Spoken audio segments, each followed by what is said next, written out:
యేసుక్రీస్తు నామములో మరొకసారి మీ మధ్య దేవుని వాక్యం అందించడానికి దేవుడు నాకు ఇచ్చిన తరుణాన్ని బట్టి ప్రభుని ఎంతగానో స్తుతిస్తూ ఉన్నాను. గత కాలంలో దేవుని వాక్యం విని ఇట్లారా మరి మీ అభిప్రాయాలు దేవుని బట్టి ప్రార్థనలు మీరు కోరారు. దేవుని కృపను బట్టి మీకు ప్రార్థన చేస్తున్నాం. దేవుడు మిమ్మల్ని బలపరుస్తున్నందుకు మేము ప్రభుని స్తుతిస్తున్నాం. మంచిది పిల్లరా, మరి ఈ పరిచర్య కొరకు మీరు ప్రార్థన చేయండి. ఇది అనేకులకు అందిస్తున్న పరిచర్య. దీనికి ప్రార్థన చేయండి. ప్రభు ఈ పరిచర్యలో కొంతకాలం మమ్మల్ని నిలబెట్టి తన మహిమ కొరకు వాడుకునేట్లు తప్పకుండా ప్రార్థన చేయండి. చిన్న ప్రార్థన చేసుకుని ఈరోజు దేవుని వాక్యాన్ని ధ్యానం చేసుకుందాం. ప్రార్థన. మా మిక్కిలి ప్రేమ కలిగిన మా పరలోకపు తండ్రి, మీకు వందనాలు స్తోత్రాలు చెల్లిస్తున్నాం ప్రభా. ఏ యోగ్యత లేని మా ఎడల ఇట్టి కృప మీరు చూపి ఈ కార్యాలు మీరు కొనసాగింప చేస్తున్నారు. మీకు వందనాలు. ఎంతో మందిని మీరు ఆదరిస్తున్నారు, ధైర్యపరుస్తున్నారు, బలపరుస్తున్నారు. మీకు వందనాలు ప్రభా. అయినా తప్పకుండా ఆదరించబడిన వారు, బలం పొందిన వారు మీ నామాన్ని తప్పక మహింపరచున్నట్లు సహాయం చేయమని ప్రార్థిస్తున్నాం. వారికి మీ ద్వారా జరిగిన మేలును మేము కూడా తెలుసుకున్నట్లు మాకు వాళ్ళు తెలియపరిచి మేము కూడి మీ నామాన్ని గణపరుచుకుని స్తుతించుకునేటట్లు సహాయం చేయమని ప్రార్థిస్తూ ఉన్నాం. మీకు వందనాలు, మీకు వందనాలు ఆయన, మీకు వందనాలు. ఈ దిన పరిచయని కూడా మీరు ఆస్వాదించండి. అనేకులు మేలు పొందినట్లు సహాయం చేయండి. మీ సాధనముగా మాత్రమే చేసి మీరు వాడుకోమని యేసుక్రీస్తు పరిశుద్ధ నామమున వేడుకొని ప్రార్థన చేసి అడుగుచున్నాం ప్రభువా. ఆమేన్, ఆమేన్. ప్రభునందుకులారా, దేవుని వాక్యంలో నుండి ఆదికాండం 32వ అధ్యాయంలో నుంచి ఒక భాగాన్ని ఈ సమయంలో నేను మీతో మాట్లాడడానికి ప్రభు పక్షంగా ధైర్యంగా నిలబడి ఉన్నాను. మీరు జాగ్రత్తగా ఈ సమయంలో కూడా దేవుని వాక్యాన్ని మీరు గమనించాలని ప్రభుని బట్టి ముందుగా కోరుకుంటూ ఉన్నాను. పిల్లరా, మీకు తెలుసు దేవుని సేవకుడైన యాకోబును గురించి. పిల్లరా, ఈ యాకోబు మరి తల్లిదండ్రులు కూడా మీరు ఎరుగుదరు. రిబ్కా ఇసాకుల కుమారుడు యాకోబు. పిల్లరా, ఆయన జీవితంలో మరొక విషయాన్ని మనం నేర్చుకుందాం. కొంచెం డిఫరెంట్గా మీతో మాట్లాడడానికి ప్రభు నాకు నేర్పారు ఒక సత్యాన్ని. దాన్ని పిల్లరా మీతో పంచుకోవాలని ఆశతో మీదట నిలబడి ఉన్నాను. జాగ్రత్తగా ఈ మాటలు మీరు గమనించండి. దేవుని సేవకుడైన యాకోబు తండ్రి ఇంటి నుంచి వెళ్ళినట్లుగా మనం ఎరుగుదాం. క్రితంలో నేను మాట్లాడాను. తర్వాత తన మామగారి ఇంటి దగ్గరికి వెళ్ళి అక్కడ కొన్ని సంవత్సరాలు కొలిమి చేసి మరి అక్కడ లేయాను మరి రాహేల్ను వివాహం చేసుకుని ఇంకా దాసీలు మరి కొంత ఆస్తిని సంపాదించుకొని మళ్ళీ తిరిగి రావడాన్ని మనం గమనిస్తాం. ఆ నాహోరు ఆ పట్టణం నుండి మళ్ళీ తిరిగి వాగ్దాన స్థలానికి, తన తండ్రి స్థలానికి రావడానికి బయలుదేరి వస్తూ ఉన్న సందర్భాన్ని మనం ఎరుగుదాం. అయితే ఆ వస్తూ ఉన్న సందర్భంలో పిల్లరా, మరి ఆయన వెళ్ళేటప్పుడు తన అన్నయ్యన ఏశావుని మరి మోసం చేసి వెళ్ళిన సంగతి కూడా మనం ఎరుగుదాం. తన తండ్రి సాకుని తన ఏశావుని మోసం చేసి వెళ్ళిన సంగతి మనం ఎరుగుదాం. ఆ భయం ఆయన అంతరంగంలో ఉంది. దాదాపుగా ఇప్పటికి ఒక 20 సంవత్సరాలు అవుతుంది ఈ పని చేసి యాకోబు. 20 సంవత్సరాలైనా ఆ భయం తన అంతరంగంలోనే ఉంది. నేను మా అన్నను మోసం చేశాను, మా నాన్న మోసం చేశాను. పిల్లరా, ఆ మోసం చేసిన ఆ పాపము పిల్లరా తన హృదయంలో ఇంకా అలాగే మిగిలింది. వాక్యం కూడా జ్ఞాపకం చేస్తూ ఉంది. కీర్తనకారుడు కూడా అంటాడు, నా పాపం ఎల్లప్పుడూ నా ఎదుటే కనబడతా ఉందని. పిల్లరా, ఒక వ్యక్తిని దేవుడు క్షమించకపోతే పిల్లరా, క్షమించిన వ్యక్తి యొక్క విధానం ఎలా ఉంటుందంటే, మీ పాపములు తూర్పుకు పడమర ఎంత దూరమో నేను అంత దూరపరిచి ఉన్నాను అన్నాడు. అతను సమాధానంగా ఉంటాడు. పాపము క్షమించబడినవాడు, ఆ పాపము నుండి విడుదల పొందినవాడు పిల్లరా, దుష్టత్వం నుంచి విడుదల పొందినవాడు సమాధానంగా ఉంటాడని బైబిల్ వాక్యం జ్ఞాపకం చేస్తున్న సత్యం. మంచిది. యాకోబు పిల్లరా తన అన్నను తన తండ్రిని మోసం చేస్తున్న ఆ పాపము తన హృదయంలో అలాగే ఉంది. ఒక 20 సంవత్సరాలు అవుతుంది కొంత ఆస్తిని సంపాదించుకొని మరి ఆయన కలిగి ఉన్న ఆస్తితోనూ మరి భార్యలతోనూ బిడ్డలతోనూ ఆయన మళ్ళీ తిరిగి వస్తున్న సందర్భాన్ని మనం గమనిస్తాం. ఆ తిరిగి వచ్చేటప్పుడు ఇంకా భయం అధికమైపోయింది. తాను చేసిన పాపం యొక్క భయము, మా అన్నను మోసం చేశాను, నన్ను ఏమైనా అంటాడేమో, నన్ను చంపుతాడేమో, కొడతాడేమో అన్న భయము, ఆ పాపం యొక్క భయం అతను వెంటాడుతూనే ఉంది. ఇక్కడ దేవుని వాక్యాన్ని మనం గమనించాలి. అంటే ఆయన సంపాదించుకున్న ఆస్తిలో పిల్లర 32వ అధ్యాయం మీరు క్లియర్గా చదివితే, ఆదికాండం 32వ అధ్యాయం మీరు క్లియర్గా చదివితే పిల్లర ఈ యొక్క నేను చెప్పే ఆ ప్రశ్న యొక్క విధానం అంతా మీకు అర్థమవుతుంది. మీరు గమనించండి. మరి ఆయన తిరిగి వచ్చేటప్పుడు మరి ఆ అన్న మీద ఉన్న భయంతో పిల్లరా ఆయన ఒక ఆలోచన చేశాడు. ఏం చేశాడంటే, ఒక 550 పశువులను దాదాపుగా గొర్రెలు కానివ్వండి, ఒంటెలు కానివ్వండి, ఆడగాడిదలు కానివ్వండి, పశువులు కానివ్వండి అన్నీ కలిపి అన్ని కలిపి ఈ పశువులను జంతువులన్నింటిని కలిపి ఒక 550 పశువులను జంతువులను పిల్లరా మరి ఆయన గుంపులుగా చేసి, అంటే మొదట ఒక బ్యాచ్, రెండోది ఒక బ్యాచ్, మూడోది ఒక బ్యాచ్, ఇట్లా కొన్ని బ్యాచ్లుగా చేసి దాని వెనుక దాసుల నుంచి ఎడమేడంగా మీరు బయలుదేరి వెళ్ళండి మా అన్నయ్యన ఏశావుని ఎదుర్కోవడానికి. మా అన్న మీకు ఎదురుపడినప్పుడు చెప్పండి, ఇవి మీ తమ్ముడైన యాకోబు మీకు ఇచ్చాడు, నా ప్రభు అని మిమ్మల్ని అంటున్నాడు, మరి మీ తమ్ముడైన యాకోబు మీకు ఇచ్చాడు కానుగ్గా అని పిల్లరా ఆ బ్యాచ్లుగా ఒక మంద, 2 మందలు, 3 మందలు అట్లా మందలుగా చేసి పిల్లరా ఆయనకున్న ఆ స్వాస్థ్యంలో 550 పశువులు మరి దాదాపుగా మరి జంతువులు అందులోని కలిపి పంపాడు యాకోబు. ఈ మందలుగా పంపాడు. తర్వాత దేవుని వాక్యం మనం చూస్తే ముందు దాసీలను, తర్వాత లేయాను, తర్వాత రాహేల్ను, తను కలిగిన బిడ్డలందరినీ కూడా పంపేశాడు. అందరినీ పంపి ఆయనకున్న భయం చొప్పున పిల్లరా అప్పుడు ఆయన ప్రార్థన చేద్దామని ఆయన తలంచాడు. దేవుని యొద్ద ఎన్నోసార్లు వాగ్దానం చేసిన దేవుడు ఆయనకు ఇప్పుడు జ్ఞాపకం వచ్చాడు. ఏమంటే ఎన్నోసార్లు మరి దేవుడు వాగ్దానాలు చేశాడు యాకోబుకి. ఆయన జ్ఞాపకం వచ్చి ఈ కానుకలుగా మరి వాళ్ళని దాసులతో పంపాడు. తర్వాత దాసీలను, లేయాను, రాహేలను కూడా ఆయనలా పంపించేసి ఆ ఇబ్బోకు రేవు దగ్గర ఒక్కడే మిగిలిపోయాడని బైబిల్ వాక్యంలో మనం చూస్తాం. కొంచెం జాగ్రత్తగా గమనించండి. నాకు దేవుడు నేర్పించిన సత్యాన్ని మీకు నేను చెప్పడానికి సంతోషంగా మీ ఎదుట దేవుని పక్షంగా నిలబడి ఉన్నాను. జాగ్రత్తగా ఈ మాటలు మీరు గమనించాలి. ఆ యాకోబు ఒక్కడే మిగిలిపోయి ఆ రాత్రంతా ప్రార్థన చేశాడని మనలో కొంతమందికి తెలుసు. ఆ రాత్రంతా ప్రార్థన చేశాడు. అయితే ఆయన ప్రార్థనలో ప్రాముఖ్యమైన ఒక మాట ఏంటంటే, ఆయన ప్రార్థనలో ప్రాముఖ్యమైన ఒక మాట కలవరం, భయం, మరి అన్నేమన్నా చేస్తాడేమో నా ఆందోళన. ఈ భయంతో ఆయన మోకరించాడు. ఈ భయంతో మోకరించి ప్రభువుని అడుగుతున్నాడు ఒక మాట, ఆ ప్రార్థనలో ప్రాముఖ్యమైన మాట. అప్పుడు దేవుడు ఆయన దగ్గరికి వచ్చినట్లుగా దేవుని వాక్యంలో మనం గమనిస్తాం. ఆయన ప్రార్థన చేస్తానన్నాడు, ఆయన దగ్గరికి వచ్చాడు. వచ్చినప్పుడు పిల్లరా ఆయన్ని గట్టిగా పట్టుకొని యాకోబు దేవుణ్ణి అడుగుతున్నాడు. దేవుని వాక్యంలో మనం గమనిస్తాం. ఆయన ప్రాముఖ్యంగా అడుగుతున్న మాట ఏంటంటే, నన్ను ఆస్వాదిస్తేనే నేను నిన్ను పోనిస్తాను, నన్ను ఆస్వాదిస్తేనే నేను నిన్ను పోనిస్తానని యాకోబు అలా దేవుణ్ణి అడుగుతున్నట్లుగా బైబిల్ వాక్యంలో మనం చూస్తాం. పిల్లరా ఇక్కడ ఒక నిమిషం మీరు జాగ్రత్తగా ఆలోచించాల్సిన విషయాన్ని నేను మీ ముందుకు తెస్తున్నాను. జాగ్రత్తగా గమనించండి. పిల్లరా నన్ను ఆస్వాదిస్తేనే నేను నిన్ను పోనిస్తాను, నన్ను ఆస్వాదిస్తేనే నేను నిన్ను పోనిస్తానని యాకోబు ఇలా దేవుణ్ణి పదే అడిగాడు. ఆ రాత్రి అనేక సార్లు అడిగాడు. దేవుడు వింటున్నాడు.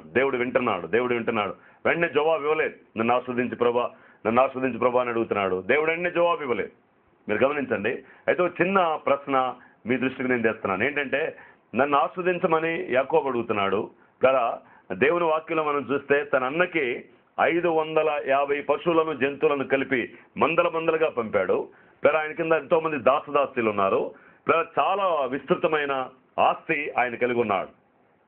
ఏమండి గొప్ప ఆస్తిని, ప్రాపర్టీని ఆయన కలిగి ఉన్నాడు. తన అన్నకి కానుకగానే 550 ఇచ్చాడంటే ఇక ఆయన దగ్గర ఎన్ని వేలు ఉన్నాయో, ఈ పశువులు ఎన్ని వేలు ఉన్నాయో. మళ్ళీ నన్ను ఆస్వాదిస్తేనే పోనిస్తానని యాకోబు దేవుణ్ణి అడగడంలో ఏంటి యాకోబు యొక్క ఉద్దేశం? కదా ఇప్పుడు చాలా ఆస్తి ఆయనకుంది, చాలా డబ్బు ఆయనకుంది. ఈ పశువుల మందలు ఇవన్నీ చూస్తే ఈ దాసదాసీలు పిల్లల ఎంతో ప్రాపర్టీ యాకోబు సంపాదించుకున్నాడు. ఆయన అంటాడు ఒకసారి, నేను చేతి కర్రతో వెళ్ళాను, 2 గుంపులుగా దేవుడు నన్ను చేసి తీసుకొస్తున్నాడని బైబిల్ వాక్యంలో యాకోబు అంటున్నాడు. జాగ్రత్త గమనించండి. నేను చేతి కర్రతో వెళ్ళాను, 2 గుంపులుగా చేసి దేవుడు నన్ను. చాలా మందికి గ్రహింపు ఉండదు. అయ్యో నేను ఈ స్థితి నుండి తీయబడ్డాను, ఈ స్థితి నుండి నన్ను దేవుడు లేవనెత్తాడు. నా వెనక ఆలోచన చేస్తే అయ్యో నేను ఎంతో దీనస్థితిలో ఉన్నాను, నిజంగా దేవుడు నేల నుండి దరిద్రం లేవనెత్తువాడని నిజంగా నన్ను బట్టి చూస్తే చాలు అన్నట్లుగా చాలా మంది గ్రహించరు. కానీ యాకోబు అన్నాడు, నేను చేతికరతో వెళ్ళాను, నన్ను దేవుడు 2 గుంపులుగా చేసి తీసుకొస్తున్నాడు. మరి ఇంత విస్తృతమైన మరి అభివృద్ధిని, ఇంత విస్తృతమైన పశు సంపద, జంతు సంపద ఆయనకి ఇచ్చాడు. చాలా గొప్ప ఆస్తిని ఆయనకి ఇచ్చాడు కదా. మరి నన్ను ఆస్వాదించాను, ఇది ఆస్వాదం కాదా? నన్ను ఆస్వాదిస్తేనే పోనిస్తాను, ఇది ఆస్వాదం కాదా? ఆస్వాదం అంటే ఏంటి? దేవుని వాక్యంలో మీరు గమనించాలి. ఇది ఆస్వాదం కదా. దేవుని వాక్యంలో మనం చూస్తే ఇంత కలిగి ఉన్నాడు ఆయన, అది ఆయనకి ఆస్వాదం కదా. పిల్లలు గమనించండి దేవుని వాక్యాన్ని. దేవుని సేవకుడైన యాకోబు పిల్లరా తల్లి దగ్గర సాధువుగా ఉండి, ఇటు మామగారి దగ్గర సాధువుగా ఉండి, అందరి దగ్గర మరి చాలా జాగ్రత్తగా ఉండి జాగ్రత్తగా మెలిగి ఇంత గొప్ప ఆస్తిని సంపాదించుకున్నాడని యాకోబుకు తెలుసు. ఎవరి దగ్గర ఎలా ఉండాలో, ఎవరి దగ్గర ఎలా నడుచుకోవాలో యాకోబు బాగా తెలుసు. బైబిల్ వాక్యంలో మనం గమనిస్తున్నాం. ఇంత ఆస్తి సంపాదించుకున్నాడు ఆయన, మరి ఇంకా ఆస్వాదించండి ఆస్వాదించండి అన్నాడు. ఇంత ఆస్తి ఆయనకున్నా ఆయన హృదయంలో నెమ్మది లేదు. ఇంత ఆస్తి ఆయనకున్నా ఆయన హృదయంలో సమాధానం లేదు. సరే, మీరు ఈ సమయంలో గమనించాల్సిన ఒక మాట ఏంటంటే, వాక్యానుసారంగా నేను మీకు గుర్తు చేసే ఒక మాట, ఆశీర్వాదం వేరు, అభివృద్ధి వేరు. మీరు గమనించాలి, ఆశీర్వాదం వేరు, అభివృద్ధి వేరు. పిల్లరా, యాకోబుకి ఇక్కడ ఉంది అభివృద్ధే కానీ నిజమైన ఆశీర్వాదం కాదని బైబిల్ వాక్యాన్ని బట్టి నేను మీకు గుర్తు చేస్తున్నాను. యాకోబు ఏం కలిగి ఉన్నాడంటే జస్ట్ అభివృద్ధి కలిగి ఉన్నాడు. ఆయన కావాల్సినంత అభివృద్ధి ఉంది ఆయనకి, కానీ ఆశీర్వాదం ఆయన జీవితంలో లేదు కనుక ఎంత అభివృద్ధి ఉన్నా ఆశీర్వాదం లేకపోతే నెమ్మది లేదు, సమాధానం లేదు. పిల్లరా, సంతోషం ఏమంటే దేవుడిచ్చే సంతోషం ఉండదు, దేవుడిచ్చే సమాధానం ఉండదు, తృప్తి ఉండదు. పిల్లరా, మీరు బాగా గమనించండి. వాక్యం వింటున్న మీకు అభివృద్ధి ఉంది కానీ ఆశీర్వాదం ఉందో లేదో వాక్యాన్ని బట్టి మీరు గ్రహించి పరిశీలించుకొని మీరందరూ ఆస్వాదించబడాలని దేవుడు తన దాసుడైన నన్ను మరుగుపరిచి తన మాటలు మీకు అందిస్తున్నాడని ప్రభుని బట్టి మరొకసారి మీకు నేను తెలియపరుస్తున్నాను. మీరు గమనించండి, ఆయనకి కావలసినంత అభివృద్ధి ఉంది, కావలసినంత ఆస్తి ఉంది, కానీ నిజమైన ఆశీర్వాదం లేదు. దేవుని వాక్యాన్ని బట్టి మనం జ్ఞాపకం చేసుకుంటే, అఫ్కోర్స్ పాత నిబంధనలో ఒకవేళ వస్తువు రూపంలో ఆశీర్వాదం ఉన్నా, కొత్త నిబంధనలో క్లియర్గా ప్రభు చెప్తున్నాడు ఆశీర్వాదం యొక్క అర్థాన్ని క్లియర్గా ప్రభు చెప్తున్నాడు. ఏం చెప్తున్నాడంటే, అపోస్తల కార్యాలు 3వ అధ్యాయంలో చివరి వచనంలో ఒక మాట ఉంది. అపోస్తల కార్యాలు 3వ అధ్యాయం చివరి వచనంలో ఒక మాట ఉంది. అక్కడ ఏముందంటే, తన సేవకులను దేవుడు పంపాడంట. ఎందుకు పంపాడంటే, ప్రతి వాని దుష్టత్వము నుండి విడిపించటమే ఆశీర్వాదమని బైబిల్ వాక్యంలో ప్రభు జ్ఞాపకం చేస్తున్నాడు. Praise the lord. మీరు గమనించాలి పిల్లలు, మీరు గమనించాలి సత్యాన్ని. ప్రతి వానిని తన సేవకుల ద్వారా ఆ దుష్టత్వం ఉన్న ప్రతి వానిని విడిపించటమే నిజమైన ఆశీర్వాదం అని దేవుడు జ్ఞాపకం చేస్తా ఉన్నాడు. పిల్లలు, మీరు గమనిస్తున్నారా? నిజమైన ఆశీర్వాదం ఏంటంటే దుష్టత్వం నుంచి విడిపించబడ్డం, చీకటిలో నుండి ఆశ్చర్యకరమైన దేవుడిచ్చే వెలుగులోకి రావడం, పిల్లరా మరణములో నుండి జీవములోనికి దాటింపజేయడమే నిజమైన ఆశీర్వాదం అని ప్రభుని బట్టి నేను మీకు జ్ఞాపకం చేస్తున్నాను. పిల్లరా, ఈ దినాల్లో ఎంతమంది ఆ దేవుడిచ్చే ఆశీర్వాదాన్ని పిల్లరా కలిగి ఉన్నారో, పొందుకున్నారో మీరు జ్ఞాపకం చేసుకోండి. నాశనకరమైన గుంటలో నుండి, జిగటగల దొంగ యూబిలో నుండి ఎంతమంది లేవనెత్తబడ్డారు. ఏమండి, భయంకరమైన గాఢంధకారపు చీకట్లో నుండి ఆశ్చర్యకరమైన దేవుడిచ్చే ఆ వెలుగులోకి పరిశుద్ధ జనంగా ఎంతమంది మార్చబడ్డారో వాళ్లే నిజమైన ఆశీర్వాదంలో ఉన్నారని ప్రభుని నేను మీకు జ్ఞాపకం చేస్తున్నాను. అందుకే బైబిల్ వాక్యంలో కూడా గొప్ప సత్యం ఉంది. ఒకడు లోకమంతా సంపాదించుకొని తన జీవమును పోగొట్టుకుంటే వానికి ఏమీ ప్రయోజనం? రక్షణ లేకపోతే, దేవునితో పరిశుద్ధ సహవాసం నువ్వు కలిగి ఉండకపోతే, పాప క్షమాపణ నీ జీవితంలో లేకపోతే, దుష్టత్వం నుంచి నువ్వు విడిపించబడకపోతే పిల్లరా, ఏమండి ఆ మరణంలో నుండి జీవులోనికి దాటబడకపోతే, నీ పేరు జీవగ్రంథంలో రాయిపోతే, ఆ నిజమైన కన్వర్షన్ నీ జీవితంలో కలగకపోతే, పిల్లరా ఆ దేవుడిచ్చే విశ్రాంతి నువ్వు పొందుకోకపోతే నీకేం ప్రయోజనం అని దేవుడు ప్రశ్నిస్తున్నాడు. ఏం చెప్పగలవు? సోదరి సోదరుడా, దేవుని వాక్యం వింటున్న మీరు దయచేసి గమనించండి. యాకోబుకి ఏముందంటే అభివృద్ధి ఉంది. మీరు గమనించండి, ఒక మంచి ఇల్లుందా? అది అభివృద్ధి. మీ బిడ్డలు బాగా చదువుకుంటున్నారా? అది అభివృద్ధి. గొప్ప ఆస్తి ఉందా మీకు? అది అభివృద్ధి. లోకంలో రకరకాల ఆధిక్యతలు మీరు కలిగి ఉన్నారా? మంచి ఉద్యోగం ఉందా? ఏమండి బాగా మంచి టాలెంటెడ్స్ పిల్లరా, ఎన్నో సౌఫల్యాలు ఆధిక్యతలు కలిగి మీ కుటుంబం ఉందా? అదంతా అభివృద్ధి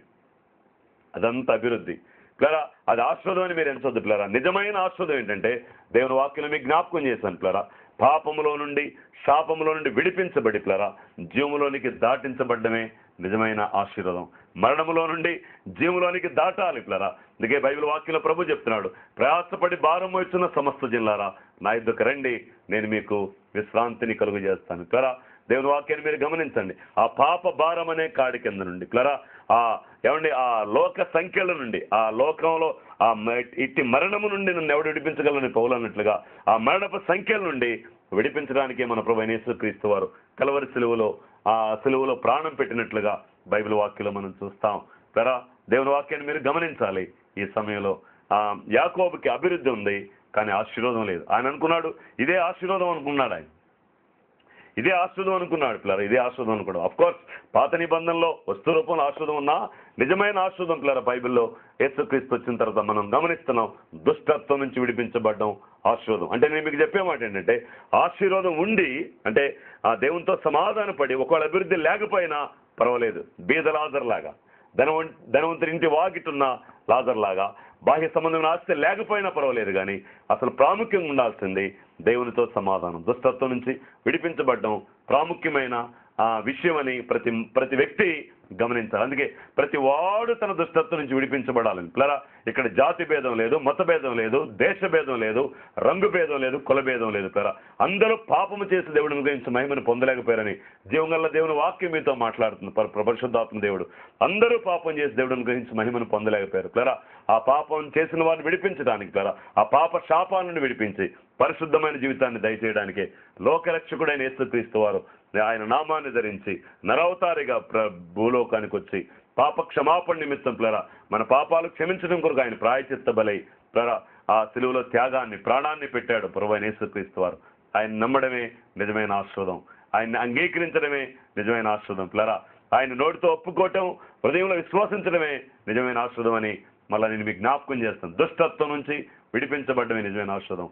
ఒకవేళ యాకోబులో అనుకున్నాడేమో, పిల్లరా, యాకోబు తల్లి దగ్గర జాగ్రత్తగా ఉండడం ఆయన నేర్చుకున్నాడు, బామ్మగారి దగ్గర జాగ్రత్తగా ఉండడం నేర్చుకున్నాడు, బామర్దుల దగ్గర జాగ్రత్తగా ఉండడం నేర్చుకున్నాడు, తండ్రి సాగు దగ్గర ఎలా మెలగాలో నేర్చుకున్నాడు, అన్న ఏషవ దగ్గర ఎలా ఉండాలో నేర్చుకున్నాడు. ఇవన్నీ నేర్చుకున్నాడు మార్చుకోకుండా. యాకోబు తన జీవితంలో మార్చుకోలేదండి. మార్చుకున్న తర్వాత నేర్చుకుంటే అది నీకు ఎంతైనా దీవెన.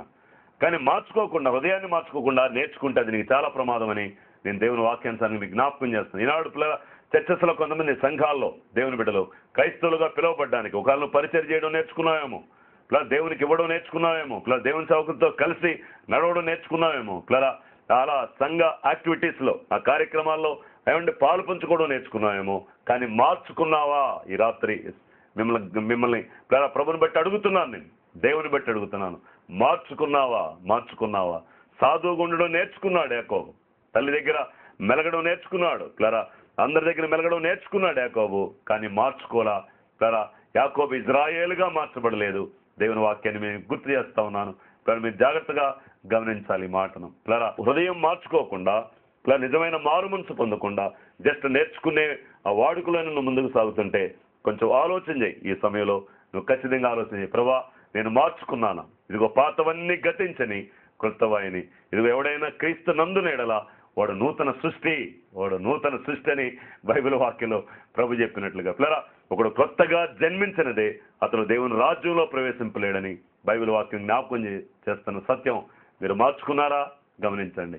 ఒకవేళ మిమ్మల్ని మీరు మోసం చేసుకున్నారేమో, మీకున్న అభివృద్ధిని బట్టి, పిల్లలు మీకున్న ఆ స్టేటస్ని బట్టి, మీకున్న ఆధిక్యతలను బట్టి, ఇదంతా దేవుడు మాకు ఇచ్చిన ఆశీర్వాదం అంటాం కంటే అభివృద్ధి అది దేవుడే మీకు ఇచ్చాడు. దేవుడు మిమ్మల్ని పెంచాడు, దేవుడే మిమ్మల్ని గొప్ప చేశాడు. ప్లరా అది దేవుడు మీకు ఇచ్చిన అభివృద్ధి. కానీ మార్పు ఉందా? ప్లరా ఆశీర్వాదం ఉందా? మీరు గమనించండి. పాప క్షమాపణ ఉందా? ఒక వ్యక్తిని అడిగారు, మీరు పాప క్షమాపణ పొందినంటే, పాప క్షమాపణ అదేంటండి అన్నాడు ఆయన. మారుమనసు పొందారంటే అదేంటండి అన్నాడు ఆయన. ప్రియ సహోదరి సహోదరుడా, కాలము సంపూర్ణమైనది, దేవుని రాజ్యం సమీపించదు కనుక మారు మనసు పొందురని యేసు ప్రభు తనకంటే ముందుగా యోహోను ద్వారా ఈ కేక లోకంలో వేయించాడు. తర్వాత ఆ యోహోను ప్రభు నామములో ఎత్తబడిన తర్వాత యేసుక్రీస్తుదే కేకేశాడు. ఆయన తర్వాత వచ్చిన అపోస్తులదే కేకలేశారు, ప్రవక్తలదే కేకలేశారు, ఈనాడు సువార్తికులదే కేకేస్తున్నారు. ఆయన సువార్త ద్వారా మిమ్మల్ని పిలుస్తున్నారు, మీరు మారు మనసు పొందాలని, మీకు పాప క్షమాపణ కలగాలని, మీరు దుష్టత్వం నుంచి విడిపించబడి ఆ సరైన ఆశీర్వాదానికి మీరు వారసులు అవ్వాలని దేవుడు తన సేవకుల ద్వారా, తన సువార్త ద్వారా ఇప్పటికీ మిమ్మల్ని పిలుస్తున్నాడన్న సంగతి ఈ సమయంలో మీరు గమనించాలని ప్రభుని బట్టి నేను మీకు గుర్తు చేస్తున్నాను. జస్ట్ మార్చుకోకుండా నేర్చుకుంటూ ప్రమాదం ఉంది. నేను మీకు జ్ఞాపకం చేస్తాను. ఒక వ్యక్తి తన ఇంట్లో ఉన్న ఒక పిల్లికి ప్రాక్టీస్ చేయించాడు ఒక పద్ధతిని. ఏంటంటే ఆ పద్ధతి ఆ రెండు కాళ్ళతో ఒక పాల కప్పు ఆ రెండు కాఫీ తీసుకెళ్లడం తన యజమానుడికి పిల్లికి నేర్పించాడు. ఆ ముందున్న రెండు కాళ్ళ మీద ఆ కాఫీ కప్పు పెట్టుకుని యజమానుడికి ఇచ్చేది, వెనకుండా రెండు కాళ్ళతో నడిచేది. ఈ పిల్లి అది కొంతకాలం నుంచి ఆ ఇంట్లో చేస్తా ఉంది. అలా నేర్పించాడు ఆ యజమానుడు ఆ పిల్లికి. ఒకరోజు ఏం జరిగిందంటే అది నేర్చుకుంది కనుక ఈ రెండు కాళ్ళతో ఆ కాఫీ కప్పు తీసుకొని యజమానుడి దగ్గరికి వెళ్తుంది, రెండు కాళ్ళతో వెనక నడుస్తుంది, రెండు కాళ్ళతో తీసుకెళ్తుంది. అది యజమానుడు నేర్పించాడు కనుక ఆ ప్రాక్టీస్ తన జీవితంలో కొనసాగించింది. ఓ రోజు ఏం జరిగిందంటే అలాగే కప్పు కాఫీ తీసుకొని యజమానుడి దగ్గరికి వెళ్ళింది. అకస్మాత్తుగా అది ఆ కప్పు కింద పడేసి పరిగెత్తుతుంది పిల్లి. ఏంటా ఈ పిల్లి పరిగెత్తుందని యజమానుడు చూస్తే ఎలిక కనపడింది. ఆ ఎలికమ్మటి పిల్లి పరిగెత్తుతూ ఉంది. ఆ బాహ్యంగా అది నేర్చుకుందే కానీ మనసు మార్చుకోవాలి. మనసు మార్చుకోవాలా. నేర్చుకుంటే పిల్లరా అంటే నేర్చుకుంటే పర్వాలా. మార్చుకొని నేర్చుకోమని దేవుడు కూడా చెప్తున్నాడు. హృదయం మారకుండా పిల్లరా, పాప క్షమాపణ పొందకుండా, ప్రభుతో సహవాసం ఏర్పడకుండా, ప్రభుతో సమాధానం లేకుండా పైపైన పిల్లరా చూడండి, దేవుని వాక్యంలో మనం చూస్తాం. ఇప్పటికీ 60 సంవత్సరాల యాకోబు జీవితంలో పిల్లరా నేర్చుకున్న అనుభవాలనే గడిచిపోయినాయి, కానీ మార్చుకోలే యాకోబు తన జీవితాన్ని. ఆ రాత్రి పట్టుబట్టి దేవుడిని అడుగుతున్నాడు, నువ్వు ఆస్వాదిస్తేనే పోనిస్తాను, నువ్వు ఆస్వాదిస్తే. ఏం ఆస్వాదించాలి? బాహ్య సంబంధంగా చూస్తే ఎంతో డబ్బు కలిగిన వాడుగా యాకోబు ఉన్నాడు. ఏం ఆస్వాదించాలి పిల్లరా? దేవుని వాక్యంలో మనం చూస్తే అప్పుడు దేవుడు కనికరం గల దేవుడు పిల్లరా, ప్రేమ గల దేవుడు, గొప్ప దేవుడు కదా. ఆ తెల్లవారబోతున్నప్పుడు యాకోబుని అడిగాడు పిల్లరా, యాకోబుని అడిగాడు, నీ పేరేంటయ్యా అని అడిగాడు కదా. నీ పేరేంటి అని అడిగినప్పుడు నా పేరు యాకోబు అన్నాడు. నా పేరు యాకోబు. యాకోబు అంటే బైబిల్ వాక్య ప్రకారం మోసగాడు అని ఉంది. యాకోబు అంటే మోసగాడు అని. అప్పుడు అన్నాడు దేవుడు, ఇక నీ పేరు యాకోబు కాదు, నీ పేరు ఇజ్రాయేలే. నీ పేరు ఇజ్రాయేలే. నీ పిల్లరా యాకోబుతో దేవుడు మాట్లాడాడు. ఎంతో గొప్ప చక్కని మాట కదా. ఇక దేవుని యొక్క ఉద్దేశం చూడండి పిల్లరా, నిన్ను ఆస్వాదించడానికి, నిన్ను దీవించడానికి ఆయనే పరముందున్న దేవుడు దిగొస్తున్నాడు పిల్లరా. యాకోబు భయంగా ఆ రాత్రి యెహోవా దగ్గర మోకరించాడో లేదో, దేవుడు వెంటనే వచ్చాడు. ఆయన ఒక నరుడుగా దేవుడు వెంటనే వచ్చి ఆయన దగ్గర నిలబడిపోయాడు. అంటే దేవుడు తన ప్రణాళిక నెరవేర్చడానికి పిల్లరా దేవుడు కనిపెట్టున్నాడు నీ కొరకు. దేవుడు దీవించడానికి కనిపెట్టున్నాడు. దేవుడు ఆస్వాదించడానికి కనిపెట్టున్నాడు పిల్లరా. ఆయన అందుకే చేతులు చాచాడని బైబిల్లో రాయబడి ఉంది పిల్లరా. ఆయన చేతులు చాచి రక్షింప నేరకున్నట్లు నా హస్తాలు కొరచగాలేదని బైబిల్ వాక్యం జ్ఞాపకం చేస్తూ ఉంది. నిన్ను ఆస్వాదించడానికి ఆయన ఇప్పటికీ చూస్తానే ఉన్నాడు. నిన్ను దీవించడానికి, నిన్ను సమాధానపరచడానికి, నీ బాధలన్నిటి నుండి దేవుడు నిన్ను విడిపించడానికి, నీ శ్రమలో దేవునికి సహాయం చేసి ఆయన విడిపించడానికి ఆయన సిద్ధంగా ఉన్నాడు. బైబిలన్నిటి నుంచి విడిపించడానికి. యాకోబుని అన్నాడు, నీ పేరేంటి అనగానే ఆయన యథార్థం చెప్పాడు. యాకోబు కూడా నీ పేరేంటి? బైబిల్ వాక్యం యథార్థవంతులను దేవుడు వర్ధిల్ల చేస్తాడంట, దీవిస్తాడంట. దేవుని ఎదుట నీ స్వభావాన్ని బయటపెట్టు, దేవుని ఎదుట నీ హృదయాన్ని బయటపెట్టు. నా స్థితి ఇది ప్రభా అని పిల్లరా యథార్థంగా నీకున్న స్థితిని దేవుని ఎదుట కనుబరిస్తే దేవుడు నిన్ను ఆస్వాదిస్తాడు. ప్రభా నేను ఇలా త్రోవ తప్పి నా ఇష్టానుసారంగా ప్రవర్తించాను ప్రభాని. ఏమండి ఆ దేవుని ఎదుట దాయొద్దు, దేవుని ఎదుట దాయొద్దు. మీ అంతరంగాన్ని ఉన్న స్థితిని ఉన్నట్లుగా నేను ఇలా చెడిపోయాను, నేను ఇలా పడిపోయాను, నేను ఇలా పాడైపోయాను ప్రభా, నేను ఇలా మోసం చేశాను లోకంలో కదా. ఇదిగో నువ్వు భయపడుతున్నావా, నువ్వు కలవరపడుతున్నావా, నువ్వే భయాల్లో ఉన్నావో నాకు తెలియదు పిల్లరా. ఆ భయం నిన్ను వెంటాడుతున్నావు. జాగ్రత్త, దేవుని వాక్యం జ్ఞాపకం చేస్తున్న సత్యం. నీ పాపం నీకు నెమ్మది లేకుండా చేస్తుంది. నీ పాపం నిన్ను కలవర పెడుతుంది. నీ పాపం నిన్ను పీస్ఫుల్ గా ఉండనివ్వదు. నిన్ను కలవర పెడుతుంది, నిన్ను భయపెడుతుంది. అవసరమైతే నీ పాపం నిన్ను మరణం వరకు తీసుకెళ్ళడానికి కూడా ఇష్టపడుతుంది. జాగ్రత్త, దేవుని వాక్యం వింటున్నావు. యాకోబు మోకరించి ప్రార్థించడానికి ఇష్టపడ్డాడు. అలా మోకరించినప్పుడు దేవుడు, గొప్ప దేవుడు యాకోబును ఆస్వాదించడానికి వచ్చాడు. నీ పేరు ఇక యాకోబు కాదు కానీ నీ పేరు ఇజ్రాయేలే. సార్ మీరు గమనించండి, మాట అన్న తర్వాత ఆ రాత్రంతా ప్రార్థన చేసి, పట్టుదలతో ప్రార్థన చేసి, అలాంటి గొప్ప భాగ్యాన్ని దేవుని నుండి ఆయన పొందిన తర్వాత దేవుని వాక్యలో మనం చూస్తే ఏమండి, ఇజ్రాయేలు నెమ్మది కలిగింది ఆయన హృదయంలో, సమాధానం కలిగింది ఆయన హృదయంలో. ఆ వాక్యంలో రాయబడిన మాట ఏంటంటే 32వ అధ్యాయంలో సూర్యోదయమైందని ఉంది బైబిల్ వాక్యంలో. Praise the lord. సూర్యోదయమైంది. యాకోబు సూర్యోదయాన్ని చూస్తున్నాడు. ఆ తర్వాత ముందు ఈ ప్రార్థన చేయక ముందు ఆయన ఎదురుగా చూడాలంటే భయపడేవాడు. ఏషావు వస్తాడేమో చంపేస్తాడేమో పిల్లరా. ఈ ప్రార్థన అయిపోయిన తర్వాత దేవుడు ఆయన ఆస్వాదించిన తర్వాత ఆయన పేరు ఇజ్రాయెల్గా మార్చిన తర్వాత కళ్ళు తెరిచి చూస్తే సూర్యోదయం ఆయన కనపడింది. కన్నులెత్తి చూస్తున్నాడు ఇప్పుడు ఏషావు వైపు. కన్నులెత్తి అంటే తన మనసు మారింది. ఎక్కడి నుంచి వచ్చింది ఆ ధైర్యం, ఎక్కడి నుంచి వచ్చింది ఆ బలము, ఎక్కడి నుంచి వచ్చింది ఆ సంతోషం అంటే దేవుడు ఎప్పుడైతే ఒక వ్యక్తిని మారుస్తాడో హృదయంలో ఆశ్చర్యకరమైన వెలుగు, ఆశ్చర్యకరమైన సమాధానము, ఆశ్చర్యకరమైన శక్తి, బలము అన్ని దేవుడు అనుగ్రహిస్తాడు. దేవుని వాక్యాన్ని మీరు గమనించాలి పిల్లరా. అలాంటి కృప యాకోబు కన్నులెత్తి చూస్తున్నాడని రాయబడి ఉంది బైబిల్ వాక్యంలో. ఆ 33వ అధ్యాయంలో యాకోబు కన్నులెత్తి చూశాడంటే ఇప్పుడు అంటే ధైర్యం వచ్చింది. ఇప్పుడు ఎప్పుడైతే ఆశ్వాదం వచ్చిందో ధైర్యం వచ్చింది, బలం వచ్చింది, దీవెన చూశాడు, ఆశ్వాదాన్ని చూశాడు పిల్లరా. ఇప్పుడు సంతోషంగా వెళ్తున్నాడు. అదివరకు భయంగా మనల్ని ఎదుర్కోండి అని భయంగా పిల్లలు తన దాసుని పంపాడు. ఇప్పుడు ఆయనే ప్రవచించిన నూతన శక్తి, ప్రవచించిన నూతన బలం, ప్రవచించిన నూతన శక్తిని బట్టి పిల్లరా ఆయన చాలా ధైర్యంగా వెళ్తున్నాడు. ఇది నిజమైన మార్పు, ఇది నిజమైన మారు మనసు, ఇది నిజమైన ఆశీర్వాదం పిల్లరా. తర్వాత దేవుని వాక్యంలో మనం చూస్తే ఒకరి మీద ఒకళ్ళు పడి, ఆ ఏశావు యాకోబులు ఒకళ్ళ మీద ఒకళ్ళు పడి ఎంత ఏడ్చుకున్నారు, ఎంత ముద్దు పెట్టుకున్నారు పిల్లరా, ఎంత గౌరవించుకున్నారు. ఈ మార్పు పిల్లరా దేవుడిచ్చాడు. ఈ ఆశ్వాదాన్ని దేవుడిచ్చాడు. యాకోబుకున్న భయములన్నీ వెళ్ళిపోయింది. యాకోబు గొప్ప సమాధానం ఇచ్చాడు. యాకోబుని దేవుడు ఇజ్రాయేల్గా మార్చాడు. అదే నిజమైన ఆశీర్వాదం.